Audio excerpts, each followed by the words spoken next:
2023년은 검은 토끼의 해, 더 높이 도약하는 한 해가 되기를 바라며 2023년의 트렌드를 살펴보겠습니다. 이번 영상은 김난도 교수님이 이끄는 서울대 소비트렌드 분석센터가 발행한 트렌드 코리아 2023의 내용을 중심으로 살펴볼까 합니다. 주로 사회, 경제적 트렌드입니다. 기술 분야는 가트너가 제시한 10대 전략 기술 트렌드를 설명하겠습니다. 서울대 소비트렌드 분석센터가 꼽은 2023년 트렌드는 내비점프, 팬데믹 이후 관계 일터, 공간 나이 등 모든 것이 다시 정의된다고 주장합니다. 첫 번째 트렌드는 평균 실종. 당연하게 여겨지던 통상적, 평범함이 사라지고 있습니다. 2. 오피스 빅뱅. 팬데믹 이후 조직 문화가 근원적이고 폭발적인 변화하고 있습니다. 3. 체리슈머. 소비자는 한정된 자원으로 다양한 알뜰 전략을 펼치고 있죠. 4. 인덱스 관계. 인간관계에 인덱스를 붙이고 이를 붙였다 뗐다 하면서 관리하고 있습니다. 5. 뉴 디맨드 전략. 공급과잉 시장에서 성공하려면 불가항력적 수요를 만들어내야죠. 6. 디깅 모멘텀. 자신의 취향에 맞는 분야를 깊이 파고드는 사람들이 늘어나고 있죠. 7. 알파 세대가 온다. 밀레니얼 세대를 부모로 둔 2010년 이후에 태어난 13세 이하의 세대. 이들이 소비의 새로운 주체로 떠오르고 있죠. 8. 선제적 대응 기술. 고객의 상황과 맥락을 읽어 최적의 생활을 서비스하는 기술이죠. 인공지능과 빅데이터 기술을 사용합니다. 9. 공간력. 사람을 이끌고 머물게 하는 공간 자체의 중요성이 부각되고 있습니다. 10. 네버랜드 신드롬. 나이 들기를 거부하는 피터팬들. 고령 인구가 시장의 큰 집단이 되었습니다. 가트너의 10대 전략 기술 트렌드를 보겠습니다. 최적화, 확장성, 선도성, 지속 가능한 기술로 구분합니다. 대부분 IT 분야라는 점이 눈에 띕니다. 2023년의 핫 이슈는 인공지능과 메타버스, 보안 기술인 셈이군요. 배터리와 전기차, 수소에너지, 탄소 포집 등은 지속 가능한 기술이란 포괄적 개념으로 묶었네요. 반도체, 로보틱스, 헬스케어, 인공지능 등에서는 눈에 띄는 커다란 진전은 기대하기 어렵다고 보는 건가요? 김난도 교수팀의 트렌드 이슈를 중심으로 사회적 문화적 새로운 현상을 보도록 하죠. 팬데믹 이후 사회적 변화를 엿볼 수 있네요. 첫째, 평균 실종 트렌드가 우리에게 시사하는 점은 무겁습니다.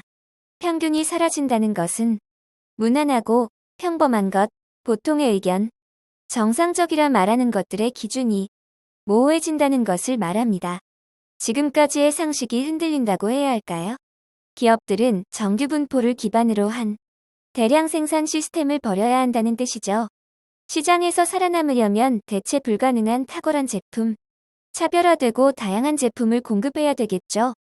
팬데믹을 거치면서 사회의 모든 영역에서 양극화가 심화되고 있습니다. 디지털 트랜스포메이션이 진행되면서 플랫폼의 승자가 시장을 독식하는 쏠림 현상도 커지고 있고요. 평균 실종은 집단을 대표하는 평균값이 무의미해지고 있다는 것이죠. 평균적인 것, 평범한 것은 선택받지 못합니다. 한편, 특정 분야에서는 개별 값이 산재하는 N극화나 한쪽에 쏠리는 단극화 현상도 나타나죠. 하이퍼 퍼스널러티, 초계인화를 말하기도 합니다. 특히 MZ세대를 한 묶음으로 보면 안 됩니다. 독립된 한 사람의 새로운 소비 주체로 봐야 합니다. 도대체 뭐가 뭔지 골치가 아프죠. 마케팅 전략을 어떻게 수립해야 할지 막막하군요. 메가 트렌드도 사라졌습니다. 한마디로 규정하기 어려운 시대입니다. 국민템 같은 건 더 이상 나타나기 어려울 것입니다. 세대 간, 집단 간 차이도 뚜렷합니다. 일상 속 모든 것이 개인 맞춤형으로 진화하고 취향과 욕구도 세분화되었죠. 소비시장을 주도하는 층도 사라졌습니다. 마이크로 트렌드를 이끄는 Z세대에 주목해야 합니다. 소비자는 명품과 동시에 초절약 상품도 요구합니다. 대량 생산보다 맞춤형 시장이 확대되겠죠. 고물가, 고금리, 고환율로 중소기업이 고전할 것입니다. 많은 기업들이 몰락하면서 중간층이 사라질 것 같습니다. 대자본에 의한 M&A 시장이 활성화될 것으로 예상되며 창업 시장은 엄혹한 경제 상황 때문에 1인 창업, 실속 창업, 작은 가게 창업이 주류를 이루게 되겠죠. 팬데믹 이후 일터로의 복귀를 거부하는 대사직 현상이 나타나고 있습니다. 한편 최소한의 일만 하는 조용한 사직 현상이 나타나고 있고요. 출퇴근, 재택 하이브리드 근무가 뒤섞이는 가운데 사람들은 일과 생활의 균형을 추구하죠. 과거의 직장 문화는 이제 역사 속으로 사라지고 있죠. 송두리째 달라지는 일터에서 조직과 개인은 무엇을 준비해야 할까요? 일하는 방식이 달라지고 조직 문화가 바뀌며 노동시장의 시스템이 변하고 있습니다. 가장 주목할 현상은 퇴직 열풍. 이직이 경력 관리의 수단이자 직장인의 로망이 되었습니다. 팬데믹 시기에 경험한 재택근무 이후 유연근무제 도입, 원격근무 지원, 거점 오피스 제공, 워케이션 기회 마련 등 물리적인 공간의 변화도 작지 않습니다. 일터와 사무실의 개념이 크게 바뀐 것이죠. 회사를 그만두고 자신만의 일에 도전하는 사람, 회사에 다니면서도 퇴근 후에는 부업을 하며 추가적인 수입을 올리면서 새로운 커리어를 쌓는 사람들도 늘어나고 있죠. 오피스 빅뱅은 직장 내에서 그치지 않고 개인, 조직, 시장의 변화는 물론 사회 전체의 변화를 불러일으킬 것입니다. 기업의 조직 관리 방식에서도 큰 변화가 따를 수밖에 없겠죠. MZ세대는 보수나 복지보다 자신이 성장할 수 있는 회사를 원합니다. 퇴근 후 자신의 회사로 출근하는 직장인이 많아지면서 직장인에서 프리랜서로 창업자로 이어지는 단계가 모호해졌습니다.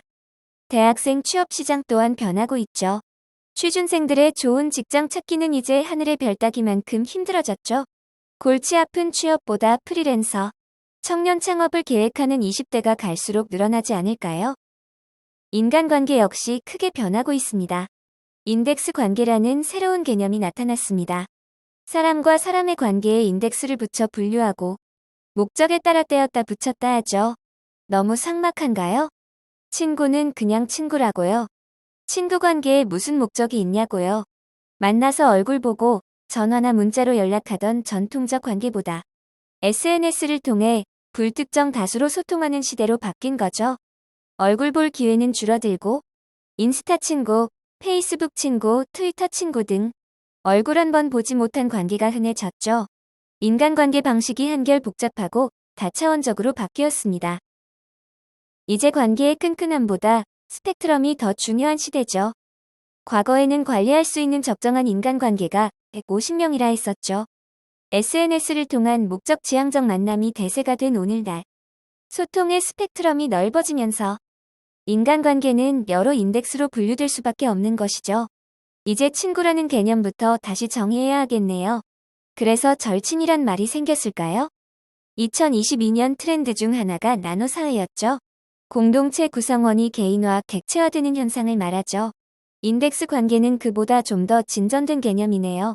관계의 관리 방식이 추가된 것이죠.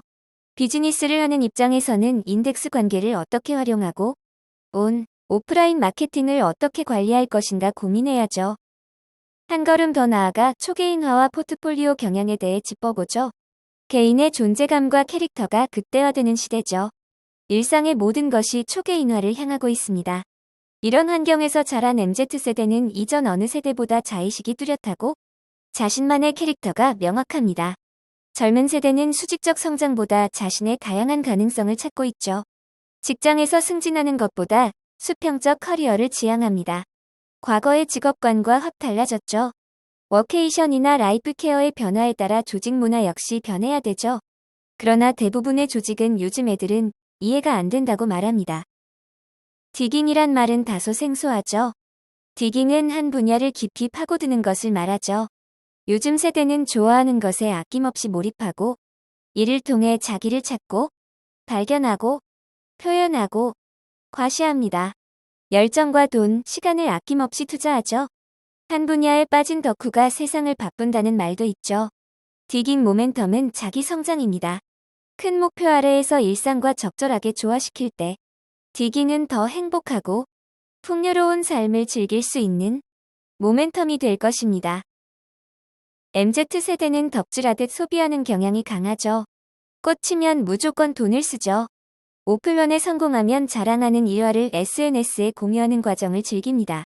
포켓몬빵이나 연세 우유크림빵 열풍 같은 게 대표적이죠. 또 좋아하는 커뮤니티에 적극 참여합니다. 한국 사회에서 나이보다 어리게 사는 것이 하나의 미덕이 되고 있습니다. 어른이 되고 싶지 않고 늙고 싶지 않은 것이죠. 피터팬이 사는 네버랜드의 이름을 따서 네버랜드 신드롬이라 부릅니다. 사람들은 나이 들기를 거부하고 어린 시절로 돌아가고 싶어하고 젊은 외모를 유지하면서 청년식 사고와 가치관을 추앙하고 있죠. 어쨌든 숙제죠. 어떻게 청춘의 열정과 어른의 지혜를 조화시킬 것인가? 시장 측면에서 보면 천만 고령자의 나라, 상상의 나라에서 늙지 않고 살고 있는 거대한 시장. 어른이들 시장을 어떻게 공략할 것인가? 실버 시장 개념과는 차원이 다르죠. 요즘 중장년은 여전히 건강하고 활력이 넘치죠. 우리 사회를 움직이는 핵심이기도 합니다. 이들이 각성하고 있습니다. 가족을 위해 희생하면서 자신의 모든 것을 내려놓았지만 이제 자신의 삶과 가치를 소중하게 생각하게 되었죠. 이들은 주로 베이비붐 세대죠. 중년층의 일부는 X세대고요. 우리는 새로운 중장년층에 주목해야 합니다. 아직도 사회적으로 왕성한 활동을 하고 있으며 가장 소득이 높은 계층으로 소비력이 높기 때문이죠. 지금 같은 불황기에도 축적한 자산이 있기 때문에 그나마 소비력이 있습니다. 젊은 층보다 인구도 훨씬 많죠. 마케팅 전문가들은 MZ세대, 젊은 세대를 트렌드 리더라며 입에 달고 삽니다. 그러나 MZ세대를 상대로 큰 돈을 벌었다는 이야기는 별로 없습니다. 새로운 중장년층은 상대적으로 MZ만큼 깊게 다루어진 적이 없습니다. 비즈니스에 성공하려면 중장년을 분석해야 하지 않을까요? 한편 중장년은 비즈니스를 끌고 나가는 주체이기도 합니다. 주요 의사결정 그룹에 속하죠. 그만큼 중요한 계층입니다. 다음으로 2023년에 특징적으로 나타날 경제와 마케팅의 흐름을 함께 보시죠. 핵심 트렌드의 하나가 체리슈머입니다. 체리피커란 말을 들어보았을 겁니다. 구매하지 않으면서 혜택만 챙겨가는 알뜰 소비자. 기업 입장에서는 악덕 소비자에 가깝죠. 체리슈머는 약간 다릅니다. 한정된 자원을 극대화하기 위해 알뜰 소비 전략을 펼치는 소비자를 말합니다. 글로벌 경제가 어려워지면서 짠테크 소비가 확산되고 있죠. 무지출, 조각 구매, 반반 구매, 공동 구매 등을 통해 가성비 극대화를 추구합니다. 이제 플렉스 시대는 끝났습니다. 돈이나 차, 라이프 스타일 등으로 자신을 과시하다가 망합니다. 쥐어짜며 살아야 합니다. 주식, 암호화폐, 부동산 등 자산 가격이 급락하면서 2023년에는 절약 차원을 넘어 소비 단절까지 나타날 수 있다고 우려하고 있죠. SNS에서는 무지출 챌린지 같은 이벤트가 유행하기도 하죠. 한편 갓생 트렌드도 있죠. 하루하루를 부지런히 또 열심히 살자. 어쨌든 2030 세대가 소비를 통한 일시적 만족 대신 삶의 질을 높이기 위한 소비를 추구하고 있습니다. 다음은 뉴 디맨드 전략입니다. 공급 과잉 시대. 상품도 광고도 정보도 서비스도 모두 흘러넘칩니다. 다시 말해 고만고만한 제품으로는 소비자의 지갑을 열 수 없습니다. 대체 불가 상품이나 지금껏 써왔지만 더 새롭고 매력적인 상품, 소비자에게 새로운 경험을 제공하는 상품, 좀 더 결제가 편한 서비스 등이 필요하죠. 불황기 소비자는 생존을 위해 사야 하는 상품은 극도로 가성비를 따지지만 사고 싶다는 열망을 느끼는 상품에 대해선 자금을 총동원합니다. 잡스의 말처럼 사람들은 자신이 뭘 원하는지 모르죠. 소비자의 지갑을 열려면 다채로운 뉴 디맨드 전략이 필요합니다. 스마트폰은 단순히 전화기가 아닙니다. 기존과 전혀 다른 제품이기에 모두가 지갑을 열었죠. 앞에서 중장년 얘기를 했지만 또 하나의 세대를 알아야 합니다. 바로 알파 세대. 가까운 미래에 우리 사회 전면에 등장할 핵심 소비자이기 때문이죠. 알파 세대는 2010년 이후에 태어난 13세 이하를 말합니다. Z세대 다음 세대죠. 이들은 디지털 환경에 체화된 세대죠. 태어나 처음 배운 말이 엄마가 아니라 알렉사, 시리 라고 하네요. 호모 사피엔스라고도 부릅니다. 오리지널 디지털 원주민이죠. 10대 소비자인 알파 세대는 아직 부모의 우산 속에 있지만 머지않아 소비시장을 리드하는 새로운 소비층이 될 것입니다. 공간의 중요성이 다시 대두되고 있죠. 사람을 모으고 머물게 하는 공간의 힘을 공간력이라 합니다. 멋지다고 소문이 난 공간은 어디에 있든 늘 사람들로 붐비고 화제를 불러일으키죠. 대표적 사례가 스타벅스죠. 자신만의 매력으로 무장한 실제 공간은 아무리 정교한 가상 공간도 따라올 수 없는 강력한 힘이 존재합니다. 요즘 소매의 종말이 언급되지만 매력적인 컨셉과 테마를 갖춘 공간은 리테일 최고의 무기죠. 공간 자체의 힘으로 사람을 끌어당기거나 메타버스와 융합을 통해 지평을 확장하는 방식으로 공간의 힘을 사용해야 합니다. 코로나19 여파로 오프라인 공간은 죽고 온라인 공간만이 살아남을 것이라 생각했지만 실제 공간이 가지는 힘은 점점 더 부각되었습니다. 오프라인 공간은 단순히 물건을 전시하고 파는 공간이 아니라 공간 자체로 새로운 고객에게 소중한 경험을 선사하고 효율적인 마케팅을 펼치는 장입니다. 힙하다고 소문난 공간은 사람들로 가득하죠. 뉴디맨드 전략처럼 오프라인 공간 역시 특별하고 새로운 경험을 제공하는 독보적인 매력과 개성을 부여할 수 있습니다. 우리는 항상 고객의 니즈를 말합니다. 소비자의 요구에 충실하는 것이 중요하죠. 나아가 요구하기 전에 선제적으로 소비자를 배려하는 기술이 각광을 받습니다. 고객의 니즈를 인식하기 위해서는 개인화된 빅데이터와 인공지능 기술이 필요하죠. 고객의 취향, 소비 성향, 일상적 행동 패턴을 학습하고 건강 상태나 기분을 인지할 수 있어야만 선제적 대응이 가능합니다. 기술적 측면에서 2023년에 가장 핫 이슈가 인공지능 기술인 것은 시장과 시대가 요구하는 기술이기 때문이죠. 많은 제품들이 선제적 대응 기술을 적용하고 있습니다. 이미 소비자의 일상에 스며들고 있으며 그 수준 또한 얼리 어댑터들도 놀랄 정도입니다. 소비자가 모르는 욕구를 먼저 파악하고 아직 발생하지 않은 문제에 대한 해결책과 서비스를 선제적으로 제공할 때 소비자는 환호하게 됩니다. 가트너가 예측한 10대 전략기술 트렌드를 간략하게 훑어보겠습니다. 최적화 기술의 첫째, 디지털 면역 시스템을 보시죠. IT 시스템 운영을 최적화하고 시스템 장애 같은 불시의 사고를 자동으로 해결하는 기술이죠. 디지털 기술은 단순히 경영 지원 시스템이 아니라 수익을 내는 핵심 자원이죠. IT 장애와 사고는 기업 수익에 큰 타격을 줍니다. 2022년 카카오 사태를 보면 그 중요성을 알 수 있죠. 둘째, 조직의 의사결정을 빠르게 할 수 있도록 관찰 가능한 데이터를 제공하는 옵저버빌리티 적용 기술입니다. 셋째, AI의 신뢰도, 리스크 보안 관리 기술이죠. 제품과 서비스의 지평을 확장할 수 있는 기술이 단연 이슈입니다. 산업 클라우드 플랫폼은 모듈형 플랫폼을 특정 비즈니스에 이용할 수 있도록 지원합니다. 플랫폼 엔지니어링은 소프트웨어의 수명 주기를 관리하기 위한 자체적인 셀프 서비스 개발자 플랫폼 구축과 운영에 대한 기법이죠. 또 진정한 무선의 가치를 발휘할 수 있는 기술들이 조명을 받고 있습니다.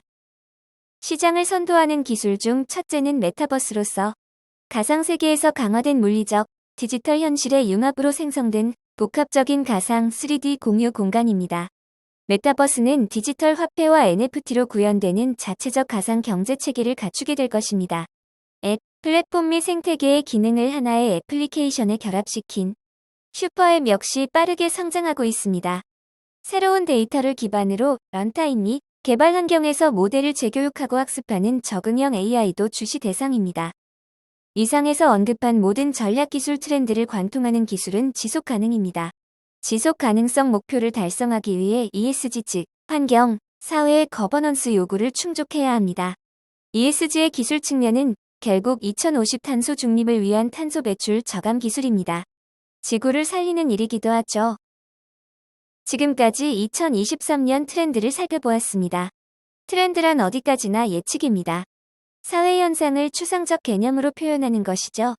따라서 트렌드를 숙지하되 현실적 실행 과정에서 지속적으로 크리에이티브 앤 업데이트하는 자세가 필요합니다. 이상으로 이번 영상을 마치겠습니다. 구독과 좋아요를 부탁드립니다. 감사합니다.